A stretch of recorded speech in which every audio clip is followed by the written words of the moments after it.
এজন অতি নিৰ্ভীক, আপোচহীন আৰু স্পষ্টবাদী সাংবাদিক আছিল বুলন কুমাৰ শইকীয়া। শাসক বিৰোধী উভয় পক্ষকে সানিত ব্যংগ ভ্ৰুকুটিৰে চুই যাব পাৰিছিল তেওঁ। আৰু সাংবাদিকতাৰ ক্ষেত্ৰখনত তেওঁৰ খবৰৰ উৎস আছিল ঈৰ্ষণীয় আৰু উল্লেখনীয়। এজন নিৰ্ভীক কণ্ঠ জ্যেষ্ঠ সাংবাদিক, লেখক, কবি বুলন কুমাৰ শইকীয়া হেৰাই গ'ল আমাৰ মাজৰ পৰা। অত্যন্ত মৰ্মাহত হৈছোঁ, কাৰণ তেখেতক সাংবাদিক হিচাপে মই ওচৰৰ পৰা নিচেই ওচৰৰ পৰা পাইছোঁ। তেখেতে যথেষ্ট বলিষ্ঠ, তেখেতৰ পদক্ষেপ আছিল, লিখনিবিলাক যথেষ্ট চোকা আছিল। আৰু তেখেতৰ আজিৰ মৃত্যুত আমি নাহৰকটীয়াবাসীয়ে এটি সম্পদ হেৰুৱালোঁ। ৯০ দশকৰ শেষ ভাগত নাহৰকটীয়াৰ পৰা স্থানীয় সাংবাদিক হিচাপে সাংবাদিকতাৰ জীৱন আৰম্ভ কৰা বুলন শইকীয়া পৰিচিত আছিল এজন শক্তিশালী লেখক হিচাপেও।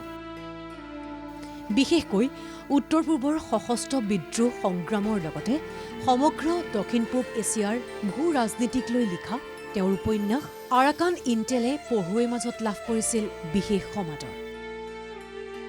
আৰু এইজন বুলন কুমাৰ শইকীয়াই অকালতে মৃত্যুক সাৱটিলে বৃহস্পতিবাৰে পুৱতি নিশা।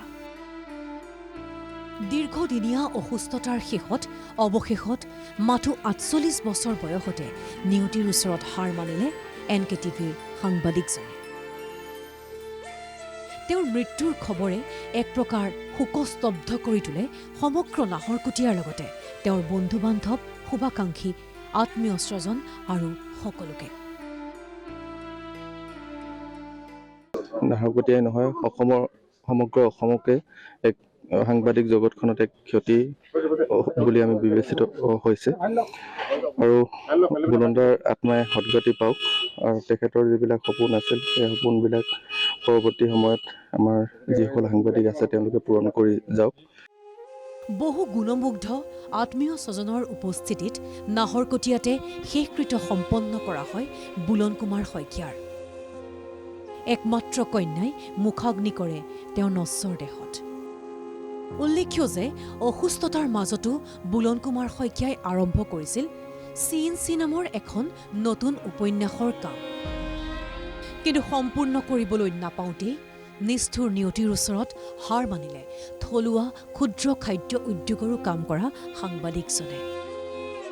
NKTVৰ পৰিয়ালৰ পৰা বুলন কুমাৰ শইকীয়ালৈ যাচিছো গভীৰ শ্ৰদ্ধাঞ্জলি। নামৰূপৰ পৰা কল্পদীপ মোহনৰ সৈতে নিউজ ডেস্ক ৰিপৰ্ট NKTV+।